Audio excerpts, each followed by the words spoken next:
everybody. Probably have met everyone by now, but just in case, I'm Sam. I'm one of the AMIM5s.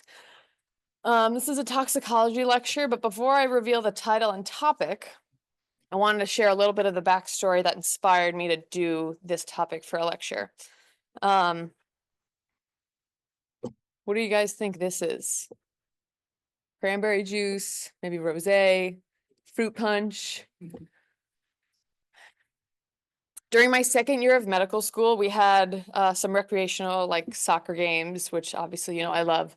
And it was a beautiful day and we were playing against the faculty. And I was playing soccer for like over 3 hours. Didn't drink any water that day. Was having a blast. Got home and this is what I peed out. This is my pee. And then you're lucky I only have one photo because I collected about half a dozen samples of my own pee and I had them lined up on the deck outside, and my roommates almost kicked me out on the spot. But as I reflected on what the hell is going on with me, because otherwise I felt fine. I just played soccer for like 3 hours. I realized I was thoroughly enjoying the beets in the salad bar for that week. So that combined with some dehydration gave me a little shock. Resolved, luckily, no issues since then. But that leads me to the topic of today's lecture. Why is my pee that color? So thank you to the Tox team, Dr. Wiener, Dr. Berland for helping me create this talk. So it'll be case-based, interactive if you guys want to shout out some thoughts. So case number 1, 45-year-old male, hypertension, diabetes, coming into the ER with lower extremity edema. Lives in Haiti, but has been visiting family in New York for the past couple of months. Says he's had this lower extremity edema, quote, for a while now.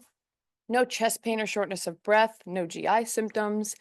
Can walk about 1 to 2 blocks, but needs to stop often because his legs feel heavy and get tired. Has a little bit of pain and burning with urination, and also says his urine has been getting a little lighter in color recently. And also that his testicles have been getting a little more swollen. On exam, this is what you see.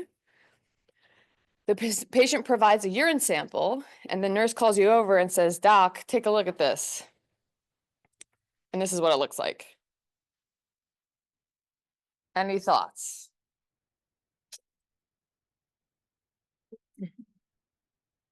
If anyone gets the reference of this next slide, I will be so happy.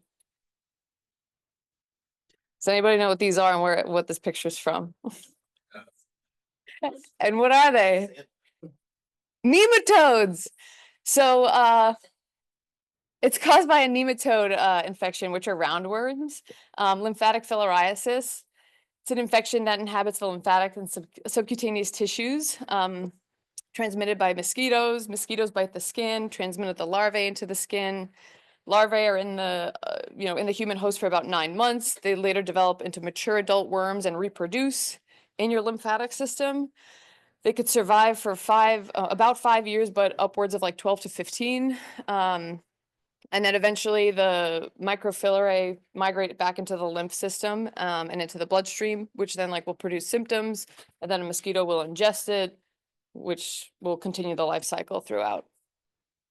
Acutely, this will present with some fever, adenolymphangiosis or dermatolymphangioadenitis, which is basically inflammation of the skin, subcutaneous tissues, lymphatics, and lymph nodes. And then chronically, you'll get the lymphedema, you could also get eosinophilia on labs. Lymphedema, hydrocele, and then chyluria, which is lymph fluid spilling into the urine, which will turn the urine's milky white color.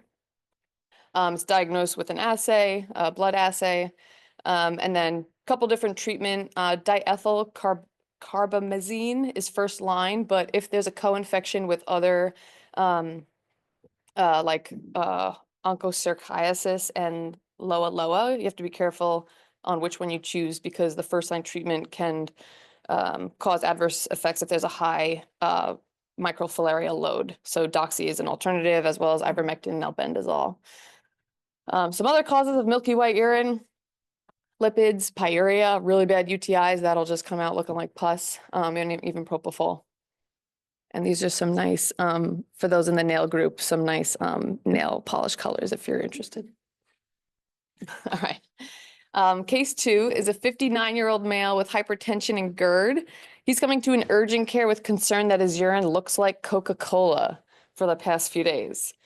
He has no pain or burning with urination. He has no muscle aches or body pain, no recent vigorous exercises. He's otherwise feeling well.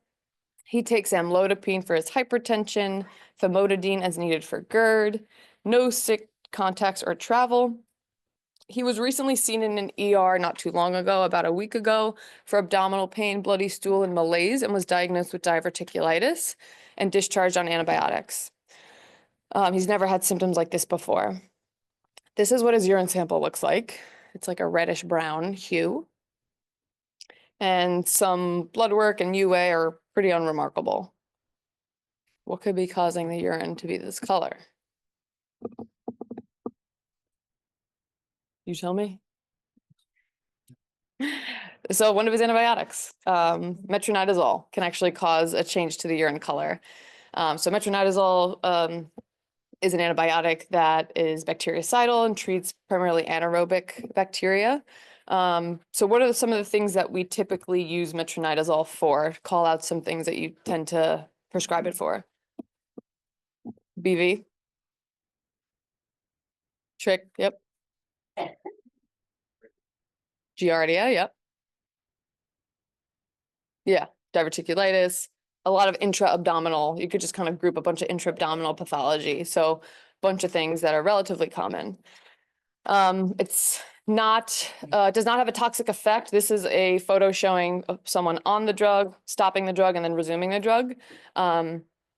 They don't have to stop taking metronidazole if they see this, assuming they're otherwise asymptomatic with no other concerns. So just something to let your patient know about if you're prescribing it.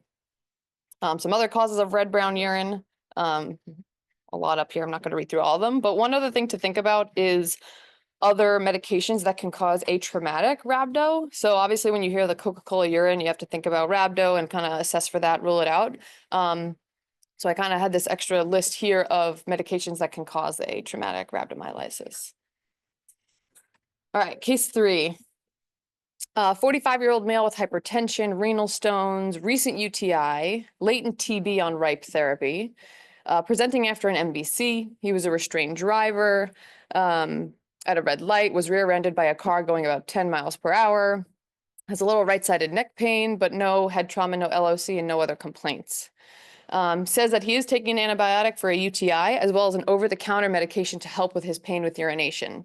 His physical exam is pretty unremarkable. The patient was given a urine cup when he arrived in the ED and provided a urine sample, and this is what you see. Yeah, what else? This too. Rifampin, yeah, great. So rifampin is used to treat TB. It's meningococcal meningitis prophylaxis, anaplasmosis, Bartonella, brucellosis, endocarditis, among others. It could also cause discoloration in the teeth, feces, saliva, sweat, and tears. The other one is pyridium or phenazopyridine. It's available over the counter. It's an azo dye that exerts a local anesthetic into the urinary tract mucosa, but from the little research I looked up, the exact mechanism is not fully known. Of note, the phenazopyridine can cause a false positive on the nitrite urine dipstick, so just something to keep in mind when you're testing these patients in the ER. Yeah. For hypochloremia, I always ask them if they use long-term contacts, because it stains the ear, it stains the contact as well, destroys the contact. Yeah, tough. Cool. Some other causes of red-orange urine. And fun fact, the aniline dyes and the pyridium can also cause methemoglobinemia. So you can have people that have blue skin and then are peeing this red-orange color, which is just like a, you know, can be intense to see. Anyway, case 4, a 49-year-old female with a history of gout, insomnia, GERD, hypertension, diabetes, neuropathy, gastroparesis, and depression is presenting for a medication refill. Says she follows with her PCP, but hasn't been able to get in touch with them to get her medications. She takes cimetidine, indomethacin, Zaloplan, which is a insomnia drug, amlodipine, metformin, metoclopramide, amitriptyline. She pees in a cup, and this is what you see. Which of these medications can cause this urine discoloration?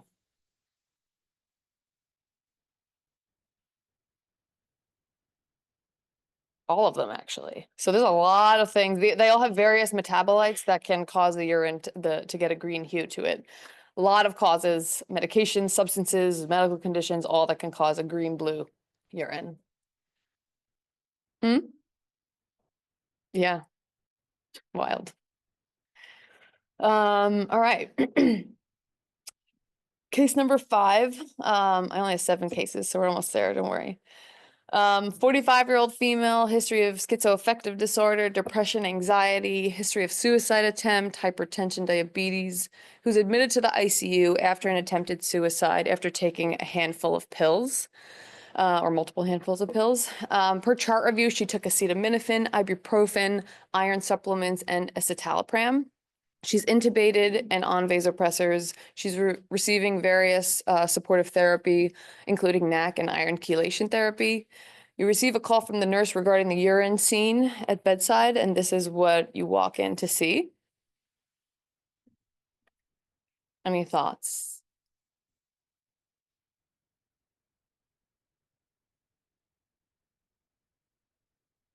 So deferoxamine, it is your treatment, your iron chelation therapy for iron overdose. It binds with the ferric form, the 3+ form of iron, to form ferrioxamine. Ferrioxamine is a water-soluble, and it's excreted in the urine and is what produces that reddish, brownish, orange hue. Usually you're giving it in severe cases that they're called vin rose urine, and it's actually a good sign because it means that you're chelating that iron and excreting it from the body. So it should not be mistaken for, I mean, you could test it, but it should not be mistaken for blood or renal injury because it is a sign that you're giving effective therapy. Some other causes of red urine. Beets. Obviously blood. A lot of fruits. All right. Case number 6, a 85-year-old female coming to the ED from a nursing home with altered mental status, found to be tachycardic and febrile in the ER. Sepsis workup was initiated. She was given IV fluids and antibiotics. Workup revealed pyelonephritis. I realized this lecture kind of continued well from the prior ones, and that was unintentional. She was admitted to medicine for further workup. During the hospitalization, she had recurrent hypotension that was refractory to IV fluids and worsening encephalopathy. So she was intubated and upgraded to the MICU for septic shock. Blood and urine cultures resulted positive for ESBL E. coli. She was started on vasopressors and sedation. Antibiotics were broadened. She remains in the MICU for several days with MICU course complicated by hospital-acquired pneumonia or ventilator-acquired pneumonia. And she's continued on her sedation and vasopressors. During your morning rounds, you go to see the patient, and this is what you see in her Foley bag. That is green.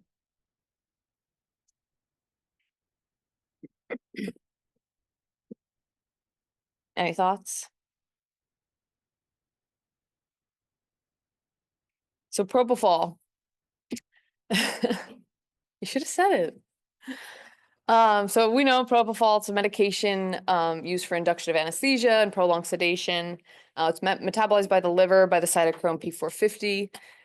It produces propofol, glucuronide, and multiple quinol derivatives that are renally excreted, and these quinol derivatives cause the green color.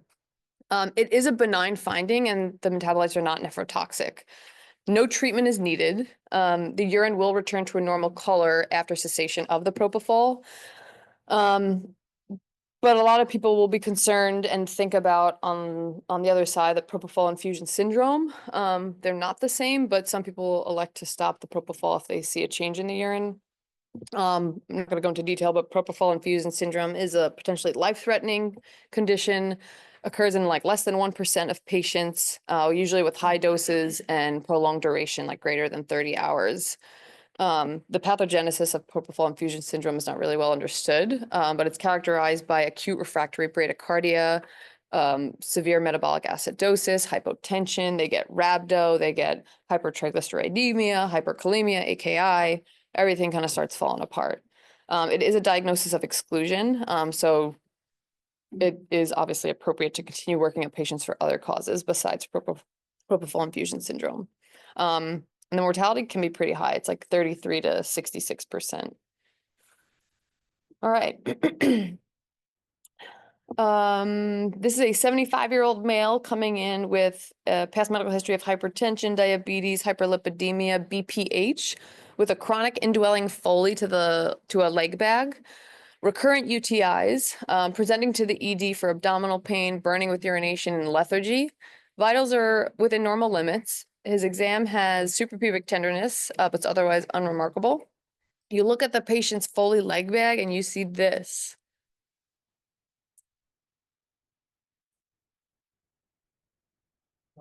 Purple.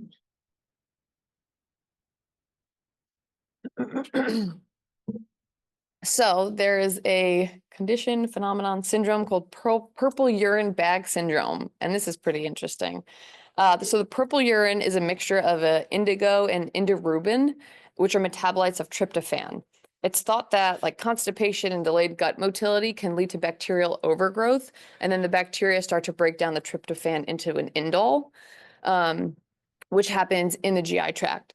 The indole is absorbed into the enterohepatic circulation, where it's converted to an indoxyl sulfate by hepatic conjugation in the liver, and then the indoxyl sulfate is excreted into the urine. Once that indoxyl sulfate is excreted into the urine, if it's in an alkalinized urine environment, the bacteria then in the urine tract producing the UTI, if they have certain enzymes, specifically a sulfatase and a phosphatase, converts the indoxyl sulfate into an indigo and indirubin. And if you remember back to, I don't know, kindergarten, when you mix red and blue together, you get a purple hue.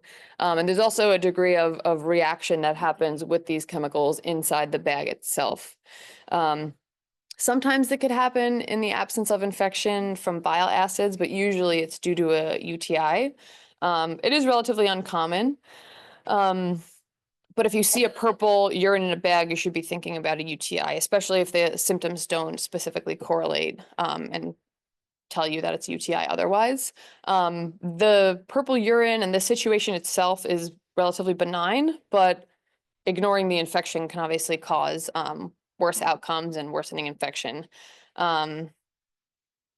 Yeah, so recognizing this diagnosis can lead to prompt antibiotic therapy, primarily against gram negatives. Usually it's E. coli, Klebsiella, Proteus, Morganella, Enterococcus, and Pseudomonas.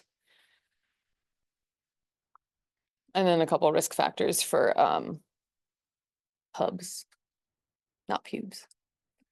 Okay, so those are my 7 cases. This is a table from Goldfrank's Toxicologic Emergencies, going through various causes of various colored urine. Overall, to summarize, many medications, substances, medical conditions, and foods can cause variation in urine color. And physicians should be aware of the side effects of commonly prescribed medications and provide patients with anticipatory guidance, so that they don't come to the ED or the urgent care or elsewhere asking, why is my pee that color? A lot of references. Any questions?